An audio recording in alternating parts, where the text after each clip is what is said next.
കൂമങ്കാവിൽ bus ചെന്ന് നിന്നപ്പോൾ ആ സ്ഥലം രവിക്ക് അപരിചിതമായി തോന്നിയില്ല. അങ്ങനെ പടർന്നു പന്തലിച്ച മാവുകൾക്കിടയിൽ 4-5 ഏറുമാടങ്ങളുടെ നടുവിൽ താൻ വന്നെത്തുമെന്ന് പണ്ടേ കരുതി കാണണം.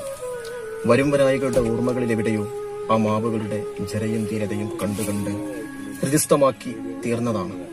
കനിവ് നിറഞ്ഞ വാർദ്ധക്യം, കുഷ്ഠം പറ്റിയ വേരുകൾ. ആളുകൾ ബസ്സിറങ്ങി പിരിഞ്ഞു പോകാൻ തുടങ്ങി. അവിടം ബസ് റൂട്ടിന്റെ അവസാനമാണ്. ഒരു ദശാസന്ധി പോലെ ആ ചെറിയ പീടികകളുടെ നടുവിൽ വെട്ടുവഴി അവസാനിച്ചു. അതും താണ്ടിയുള്ള യാത്രയിൽ ഇത്തിരി വിശ്രമം ലാഭിച്ചെടുക്കാനെന്നോണം അയാൾ ബസ്സിനകത്ത് ചാടിയിരുന്നു.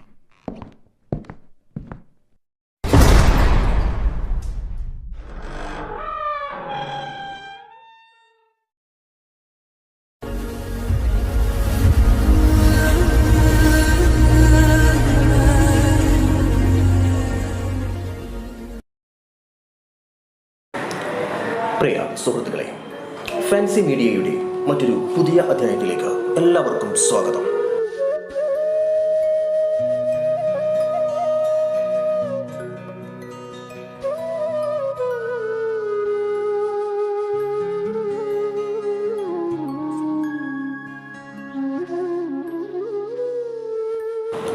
ഇന്ന് നിങ്ങളെ കൊണ്ടുപോകുന്നത് ഒ.വി. വിജയന്റെ ഖസാക്കിന്റെ ഇതിഹാസം എന്ന പ്രശസ്തമായ നോവലിനെ പശ്ചാത്തലമായ പാലക്കാട് ജില്ലയിലെ മനോഹരമായ തസ്രാഖ് എന്ന ഗ്രാമത്തിലേക്കാണ്.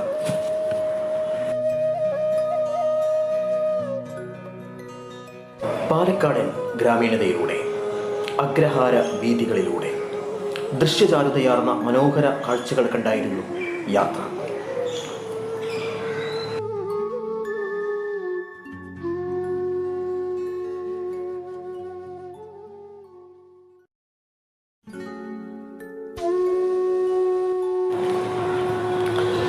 ഖസാക്കിന്റെ ഇതിഹാസം എന്ന നോവലിന് പിന്നിൽ ഒളിഞ്ഞുകിടന്ന തസ്രാഖ് എന്ന പാലക്കാടൻ ഗ്രാമം, മൂലഗ്രാമം അതിൻ്റെ താളത്തെയാണ് ആദ്യമായി ഇതിഹാസത്തിലേക്ക് പകർത്തിയത്. തസ്രാഖ് എന്ന ഈ ഗ്രാമം ഒരുപാട് എന്തൊക്കെയോ ശേഷിപ്പിക്കുന്നുണ്ട്.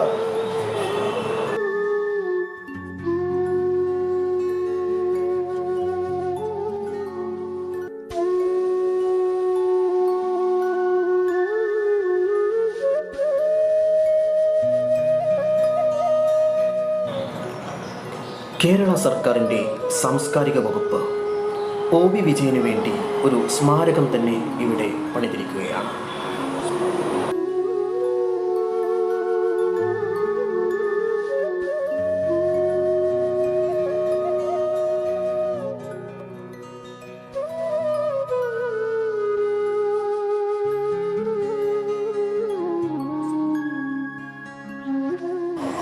ഓട്ടുപുലായിക്കൽ വേലുക്കുട്ടിയുടെയും കമലാക്ഷി അമ്മയുടെയും മകനായി ഒ.വി. വിജയൻ 1930 ജൂലൈ 2 പാലക്കാട് ജില്ലയിലെ മങ്കരയിൽ ജനിച്ചു.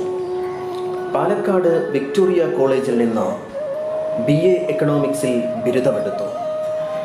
1952 വിക്ടോറിയ കോളേജിലെ മാഗസിനിൽ പ്രസിദ്ധീകരിച്ച പ്ലം കേക്ക് എന്ന കഥയാവണം അച്ചടിച്ചു വരുന്ന വിജയന്റെ ആദ്യ രചന.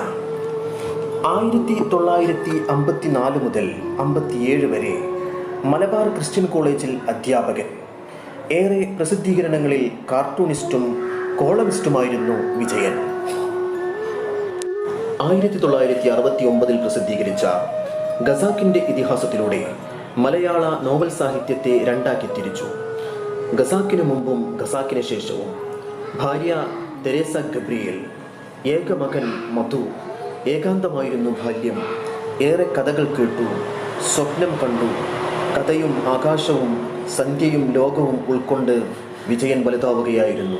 വളർന്ന് നടന്ന് നമ്മൾ ഇവിടെ എത്തി നിൽക്കുന്നത് മലയാളത്തിലെ ഇതിഹാസ നോവലുകളിലൊന്നായ ഖസാക്കിന്റെ ഇതിഹാസം എന്ന നോവൽ ഒ.വി. വിജയൻ രചിക്കാൻ പശ്ചാത്തലമാക്കിയ തസ്രാഖ് എന്ന് പറയുന്ന സ്ഥലത്താണ്.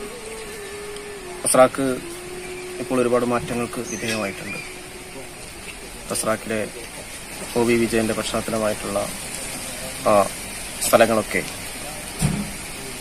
ഗവൺമെന്റിന്റെ സാംസ്കാരിക വകുപ്പ് മോഡിഫൈ ചെയ്ത് പുതിയ രൂപത്തിലാക്കി മാറ്റിയിട്ടുണ്ട്.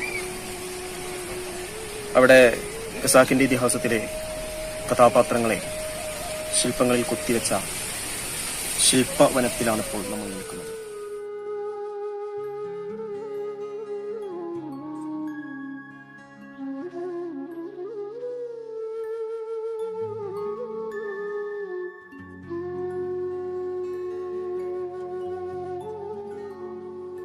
ധ്യാനത്തിൻ്റെ, മനനത്തിൻ്റെ, തിരുത്തുകളുടെ, പകർത്തിയെഴുത്തുകളുടെ ഒടുവിൽ ആ നോവൽ സത്യമായി.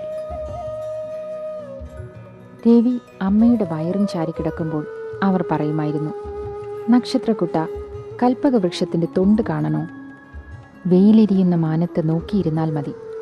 കുറേ നേരം അങ്ങനെ നോക്കുമ്പോൾ സ്ഫടികമണികൾ കോർത്തിണക്കിയ പോലെ എന്തോ കണ്ണനങ്ങുന്നതിനൊപ്പം ഇളകുന്നത് കാണാം.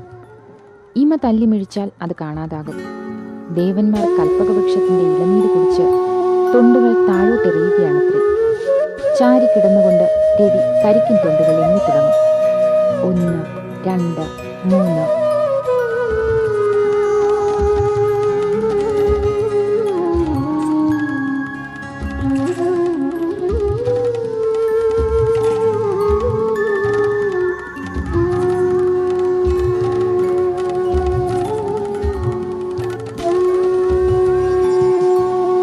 ഖസാക്കിന്റെ ഇതിഹാസം എന്ന നോവലിന് പിന്നിൽ ഒളിഞ്ഞുകിടന്ന തസറാക്ക് എന്ന പാലക്കാടൻ ഗ്രാമം. മൂലഗ്രാമം അതിന്റെ താളത്തെയാണ് ആദ്യമായി ഇതിഹാസത്തിലേക്ക് പകർത്തിയത്. ഖസാക്ക്. തസറാക്ക് എന്ന ഈ ഗ്രാമം ഒരുപാട് എന്തൊക്കെയോ ശേഷിപ്പിക്കുന്നുണ്ട്.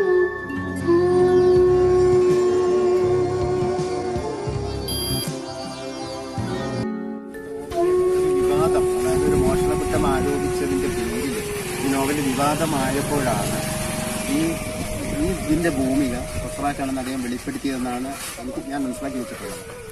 ഇത് ഇതിഹാസത്തിൽ അത് വളരെ വ്യക്തമായി ഒ വി വിജയൻ സാർ തന്നെ പറഞ്ഞു വെച്ചിട്ടുണ്ട്. പിന്നെ മറ്റൊരു കാര്യം, ഇതിലെ കഥാപാത്രങ്ങളെ തേടി ഇവിടെ അലഞ്ഞിട്ട് കാര്യമില്ല. ഇവിടുത്തെ ഓത്തുപള്ളിയും ഞാറ്റുപുരയും ഇത് മാത്രമൊക്കെയാണ് ഇതിനകത്ത് കഥാപാത്രങ്ങളായിട്ടുള്ളത്. മറ്റെല്ലാം ഇവിടെ പറിച്ച് നട്ടതാണ് ഇവിടെ അങ്ങനെയുള്ളത്. എൻ്റെ വീട്ടിൻ്റെ പേര് അപ്പിക്കിള്ളി എന്നാണ്. ഈ അപ്പിക്കിള്ളി പോലും ഒപ്പം ആ സൈഡിലുള്ള ഒരാളാണ്. യഥാർത്ഥത്തിലുള്ളതല്ല. പക്ഷെ എൻ്റെ വീടിന് അപ്പിക്കിള്ളി എന്ന് പേരിടാൻ ഞാനിതിൻ്റെ ഒരു കട്ട ഫാനായതുകൊണ്ടാണ്. സാഹിത്യ കുതുകികളായവർക്ക് വളരെ നല്ലൊരു അനുഭവമാണ് ഖസാക്കിന്റെ ഈ ശില്പവനം. ഖസാക്കിന്റെ ഇതിഹാസത്തിലെ കഥാപാത്രങ്ങൾ കല്ലുകളിൽ കൊത്തിവെച്ച ഒരു വനമാണ് നടപ്പാത. നല്ലൊരു അനുഭവമാണ്. എല്ലാവരും ശരിക്കും ഇവിടെ വന്ന് ആസ്വദിക്കുക.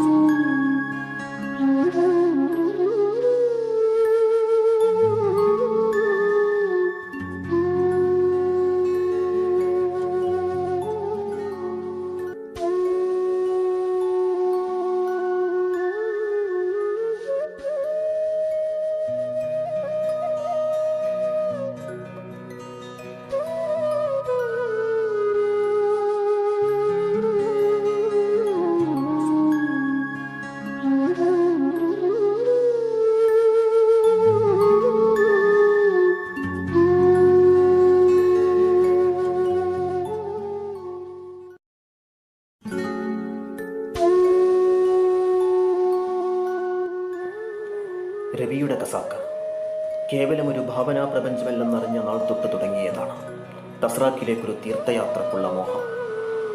അള്ളാപിച്ച മല്ലാക്കയും അപ്പുക്കിളിയും കുഞ്ഞാവിനെയും മൈമൂനയും നടന്നു നീങ്ങിയ വഴികളിൽ, നെയ്സാമലി താമസിച്ച രാജാവിൻ്റെ പള്ളിയിൽ, അറബിക്കുളത്തിൽ, സയ്യിദ് മിയാൻ ശീഖ് തങ്ങൾ കുതിരപ്പുറത്ത് വന്നിറങ്ങിയ ചതരയിൽ, രവി പാർത്ത ഞാറ്റുപുരയിൽ കാലം സ്വയം തേടുകയായിരുന്നു.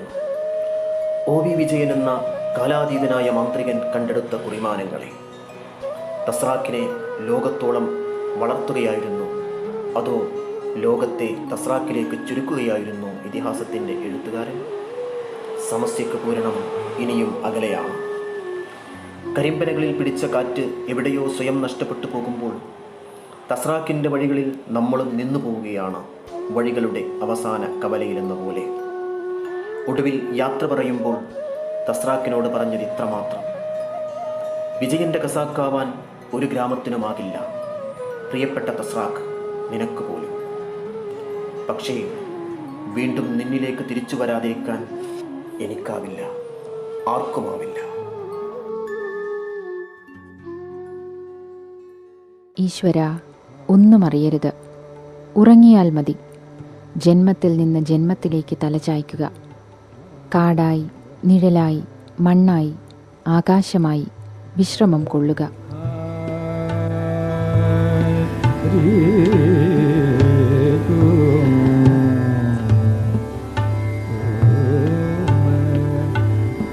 परदेस सिदार मेरो पिना चतर